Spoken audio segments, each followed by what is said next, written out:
မင်္ဂလာပါဒီနေ့ကတော့ day 7 တုံရောက်လာပြီဆိုတော့လေကျမကိုယ်တိုင်ဂျုံတွေ့ခဲ့ရတဲ့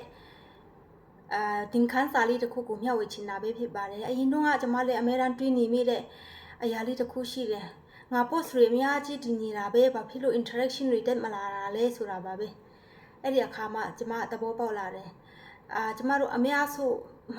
မှားနေတတ်ကြတဲ့အရာလေးကတော့ဘောနော် content တွေအများကြီးတင်တယ်ဆိုလို့ရှိရင်လူတွေကစိတ်ဝင်စားလာမယ်လို့ထင်ကြတာပါဒါပေမဲ့အမှန်တကယ်ရေးကြီးတာကတော့ content တွေထက် connection တွေကပိုရေးကြီးတယ်ဆိုတာကိုကျမနားလည်လာတာဖြစ်တယ်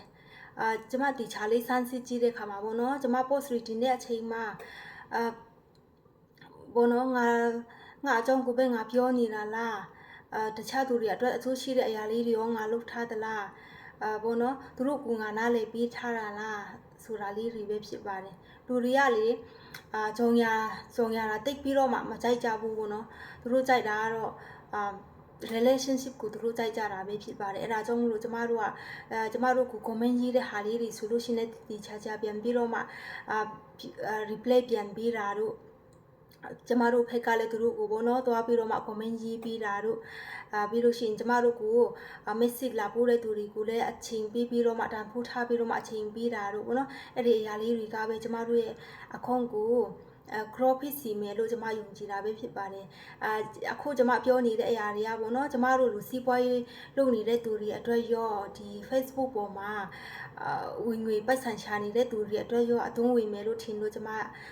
ရဲ့အတွေ့အကြုံလေးနဲ့မျှဝေပေးတာဖြစ်တယ်ပေါ့နော်ဆိုတော့အခုကျမသိလာတာကတော့လူတွေကကျမဘာယုံတာလဲဆိုတာထက်ပေါ့နော်ကျမဘယ်လိုလူလဲဆိုတာကိုပို့ပြီးတော့မှစိတ်ဝင်စားကြမှာဖြစ်တယ်ပေါ့နော်အဲ့ဒါကြောင့်မလို့ဒီနေ့ကနေစပြီးတော့မှကျမတို့အတူတူ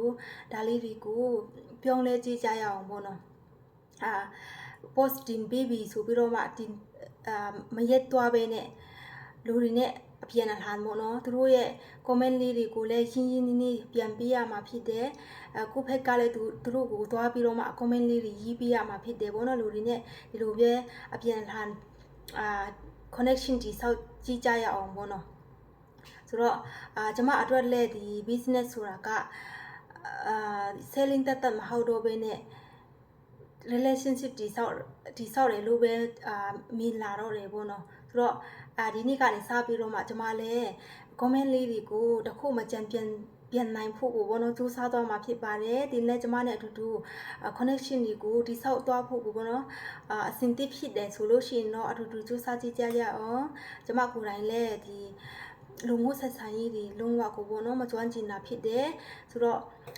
စူးစမ်းပြီးတော့မှတင်ယူဖို့ကိုဘောနော်ကျမဆုံးဖြတ်တဲ့ဒီစူးစမ်းမှာဖြစ်တယ်ဘောနော်ဆိုတော့အတူတူစူးစမ်းကြည့်ကြရအောင်ဘောနော်ကျမရဲ့ဗီဒီယိုကိုနားထောင်ပြီးတဲ့အတွက်ကျေးဇူးအများကြီးတင်ပါတယ်အားလုံးပဲ